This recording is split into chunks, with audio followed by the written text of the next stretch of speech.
Last week, the World Health Organization cautioned against the reopening of schools if local transmissions of the coronavirus were not under control.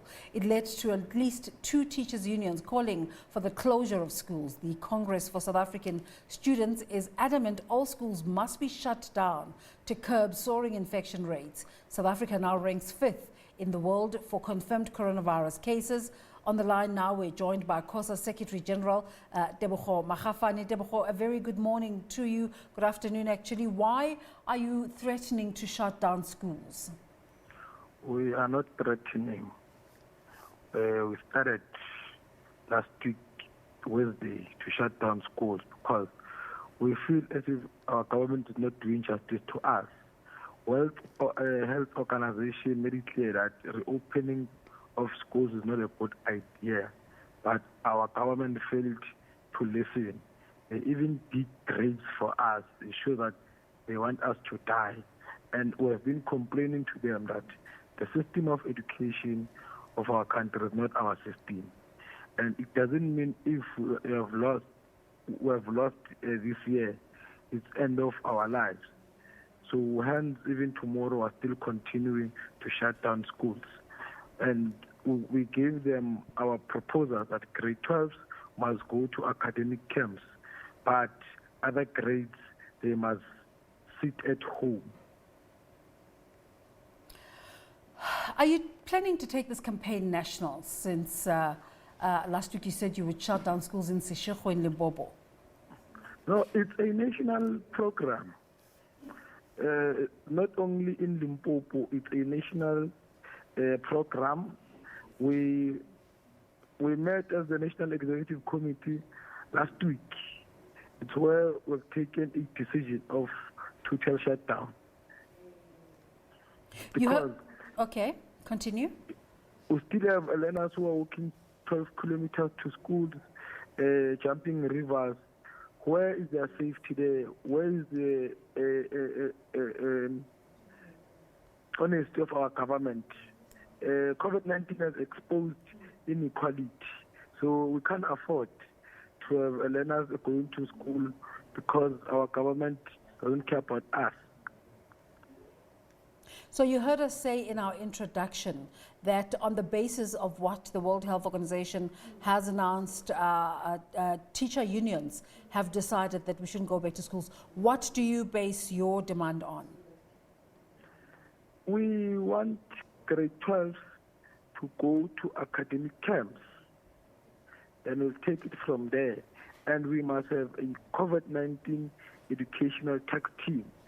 That includes your teacher unions, your learner organization, Department of Health, law enforcement. Then grade 12 must be tested before they go to that educational camps to further their studies, because next year they are going to a tertiary institution. So what's the way forward?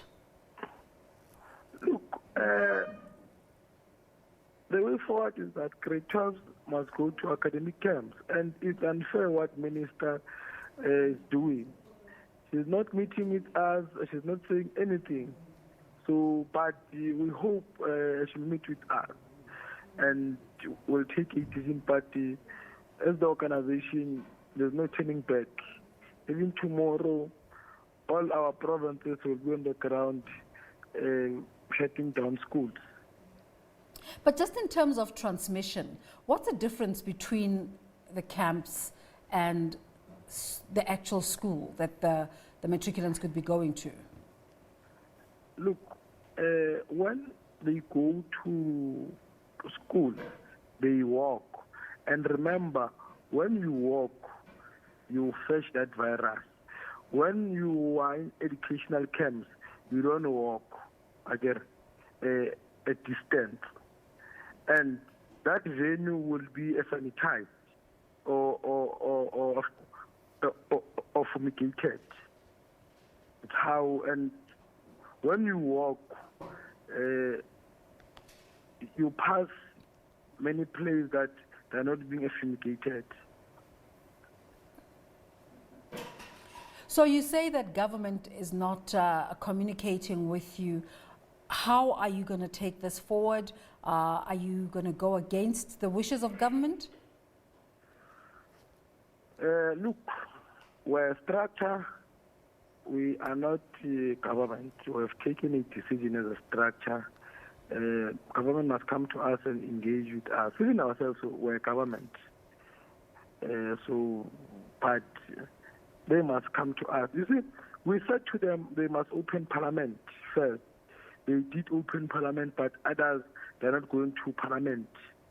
They do it visually. Why they want to risk our lives? We must say to them, they must feel the pain that we are feeling. Then we'll take it from there, but they are not. So they can't want to kill us thinking that we'll not retaliate. We'll retaliate. We believe that it's a business approach, what they are doing to us.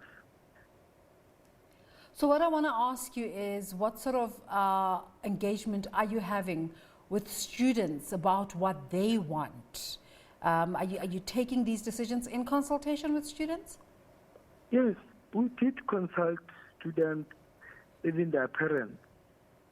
They are not agreeing that schools must be reopened.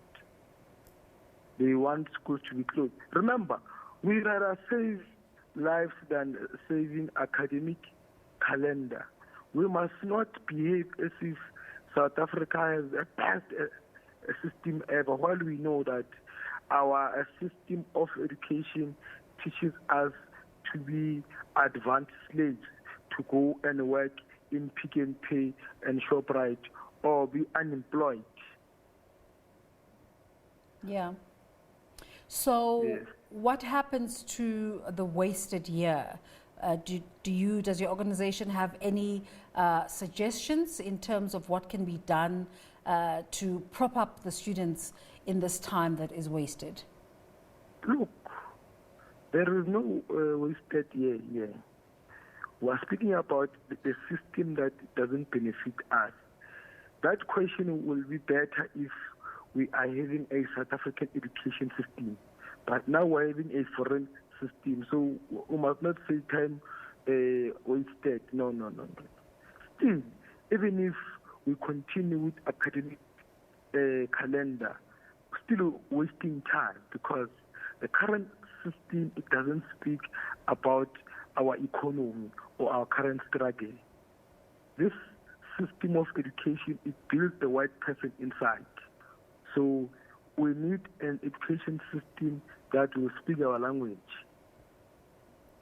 Tebogo, when you say government is not talking to you, are you referring to the Department of Education, and why do you think they will not give you an ear?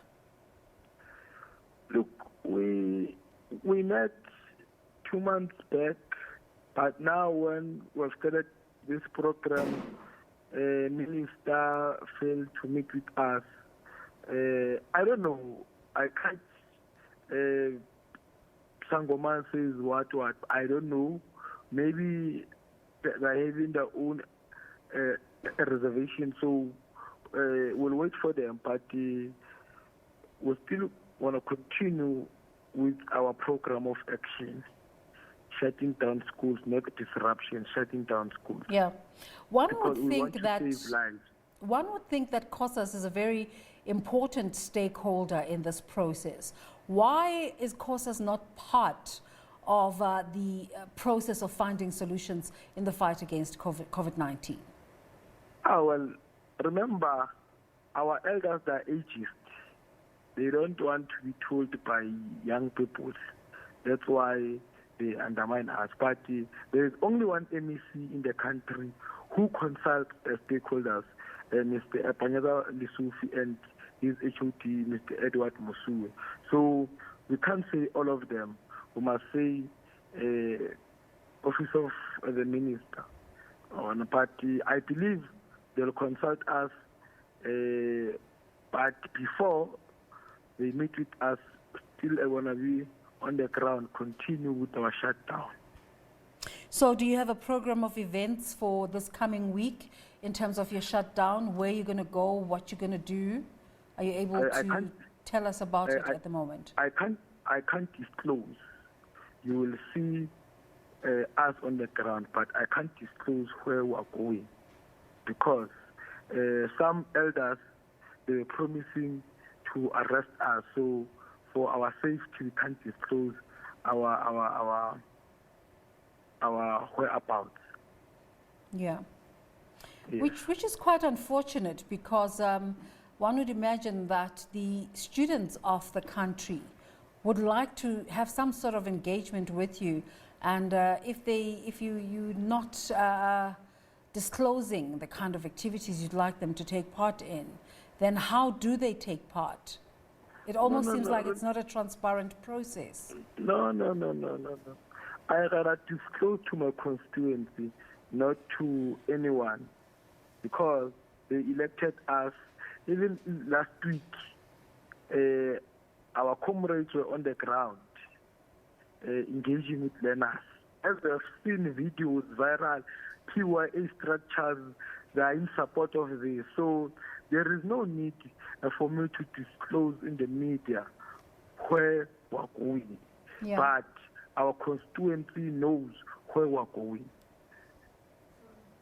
Okay, well, thank you so much for talking to us this morning. Tebogo Magafane is with the Congress of South African Students. He's the Secretary-General there.